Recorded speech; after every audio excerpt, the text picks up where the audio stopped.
Okay, and Andrew's own. Hey, late night from Willowdale. God, we've been doing a lot of videos, but I'm sorry, the world is happening pretty quick, right? Who expected Notre Dame to basically burn down yesterday on late Monday? But let's talk about the Alberta election. We know the results.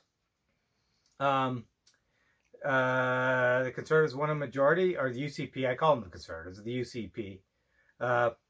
It's an offshoot, right? Offshoot. They won a majority. No one was surprised at that. They won 63, 62 seats. The NDP won 24, 25 seats. Nothing's confirmed yet. The NDP didn't do too badly. They weren't devastated. They're still it's like Ontario results, right? The NDP is now the official opposition. And they have some deep roots. And of course, in Alberta's case, UCP is the majority. That was predicted. I said in the previous video, and a lot of, and I've said about like the provincial election here in Ontario, Notley ran a good government, and why she's being penalized, I'll never know. Kathleen, and particularly Rachel Notley, because Kathleen Wynne, the Liberals had a lot of baggage, right? They were in power in Ontario since 2003. So there were a lot of scandals, particularly under McGuinty. It's minor scandals, but there were scandals, and they had baggage. And she wanted a government no one expected her to win. And she brought that baggage with her, Kathleen Wynne. But like Notley, she was a rule breaker, a deal breaker, sort of. Also a woman in a sort of right. Yeah. She was the first woman premier of Ontario, a gay premier. She was a groundbreaker. I guess. What are the chances, right? Yeah, whatever the phrase is. Yeah. Icebreaker, I think. Icebreaker. Groundbreaker. Not only she was the first woman premier of Ontario, she was the first gay groundbreaker. Groundbreaker. Sorry. Groundbreaker. She was the first gay premier in not just Ontario, but in Canada. I think I'm right on that one. And she broke ground, and she ran a pretty good government. But in the end, Ontarians decided to go and vote for this whack job Doug Ford. And of course, now they're regretting their decision, because nothing Doug Ford does is no puppy dogs and rainbows with Doug Ford. Nothing. It's all about cutbacks and budget cuts, and his transit plans are a joke. Nothing's going to happen under Doug Ford. Nothing decent is going to happen under Doug Ford. So that takes us to tonight's results in Alberta. So yes, Jason Kenney won a big majority in Alberta. He won 62, 63 seats against Notley's, the NDP's 25, 24, 25, whatever. We don't know what the final results are. And again, it was like, voting isn't rational. Notley ran a good government. She tried to do progressive things. She believed in pipelines. She believed in the oil industry. She couldn't get the pipelines built because it's not in her jurisdiction. She couldn't get them through British Columbia because British Columbians don't want pipelines. Not all British Columbians, believe me. But the ones that have power don't want pipelines. And she got the Prime Minister of Canada to buy a pipeline for Alberta, and she still doesn't get credit for it. So Kennedy thinks that he can get Alberta oil to Tidewater. Well, good luck. He's not going to be able to do it. Albertans will suffer what Ontarians are suffering, or what Americans are suffering under Trump. You think these right-wing populist guys are going to help people? Are you kidding? They're all about themselves. There'll be budget cuts. Low-income Albertans will suffer just like low-income Ontarians are suffering. Nothing's going to get done. Infrastructure won't be built. Just like it's like the United States. Right-wing populists do nothing. True. They just play on emotions. They play on emotion and demagoguery. What's the word? Demagoguery. Yeah.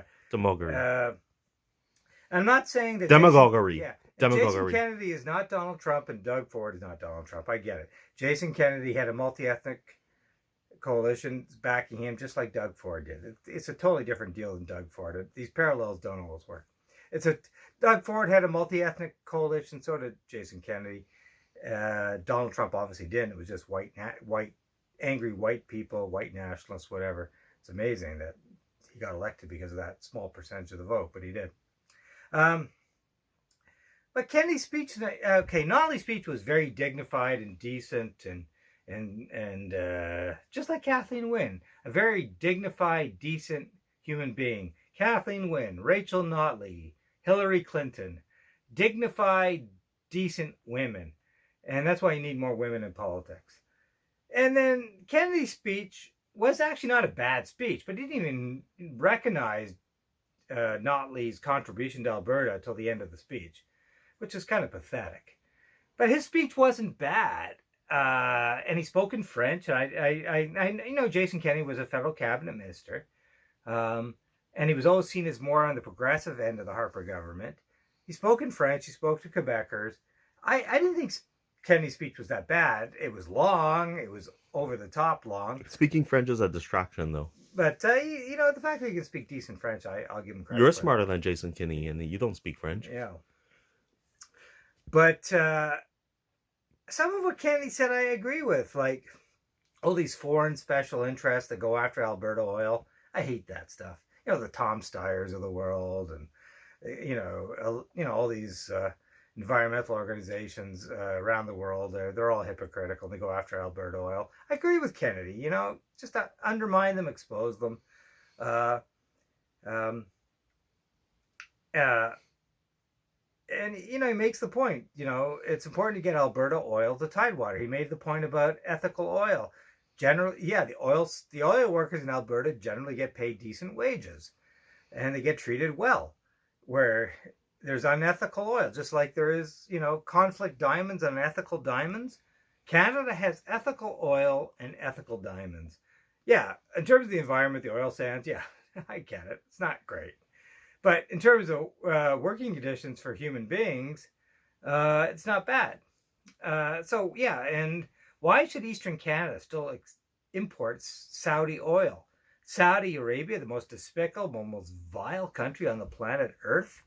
It treats women like dirt, who murders political opponents, who wages the most vicious war in Yemen, and we still import their oil? Like, really?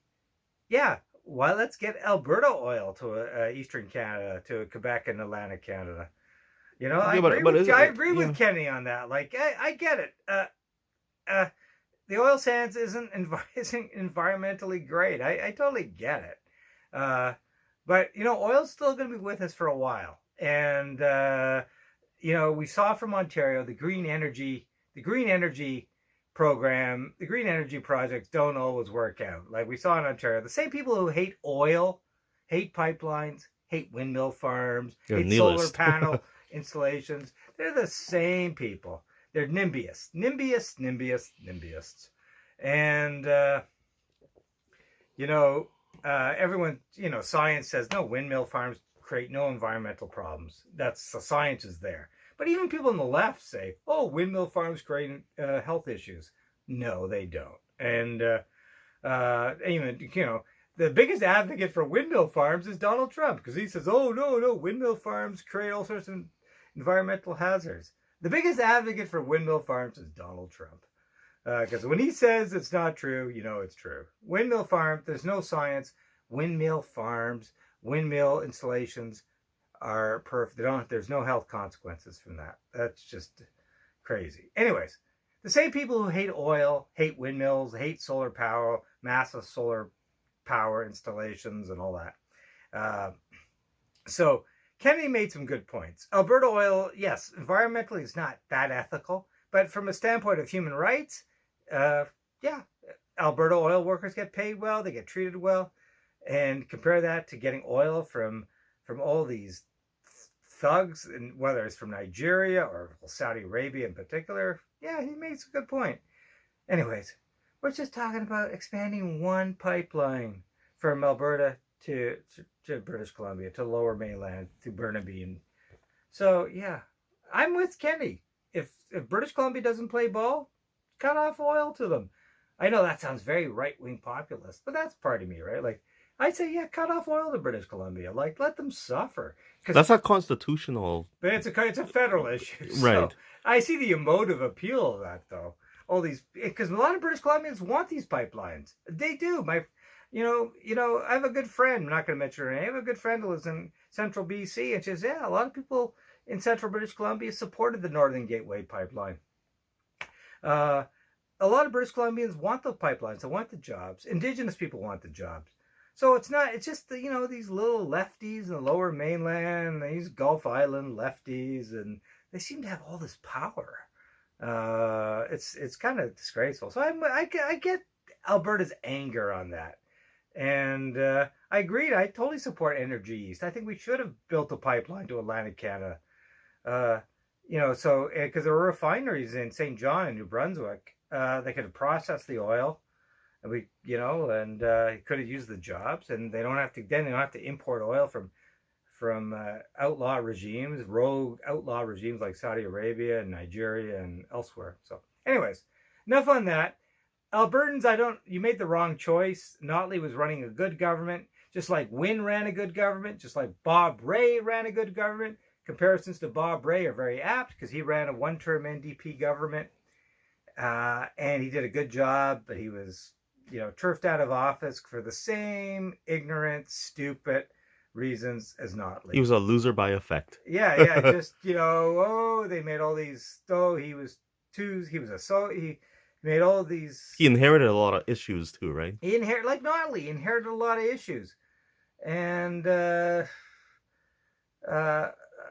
he inherited a bad economy just like Notley, and she did a good job, he did a good job, and just because people are ignorant and stupid and get caught up in this right-wing populism, these cheap slogans and all of this,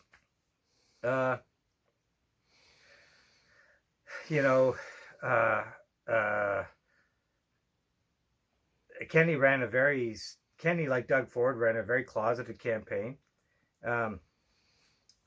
And people, they just don't think. Problem is people don't think. They get caught up in reading stupid newspapers, and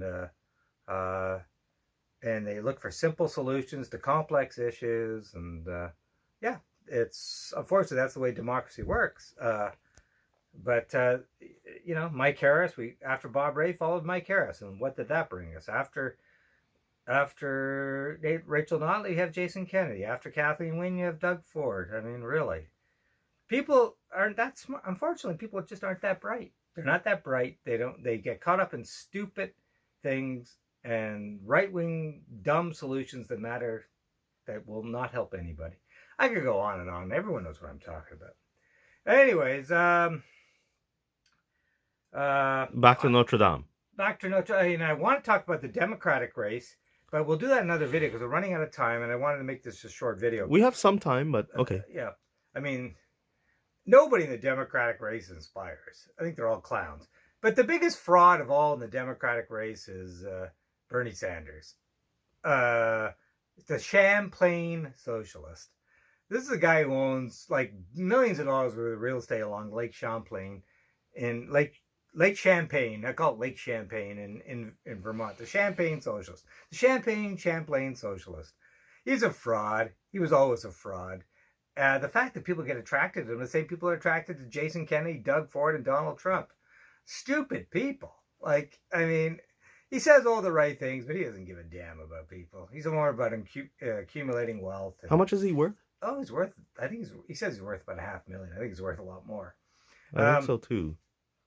And he's not even a Democrat. So why the Democratic Party puts up with him, I'll never know. Like, they should just toss him out. Like, just like the Ecuadorians tossed out the fraud Julian Assange, who, by the way, was another fraud. I'm happy that he was tossed out and he's arrested. I don't give a no damn more what feces on the Julian Ecuadorian. Assange. I kind of liked WikiLeaks, but Julian Assange was a fraud, and I was so happy the Ecuadorians finally kicked him out of the embassy. And but let's go to Notre Dame.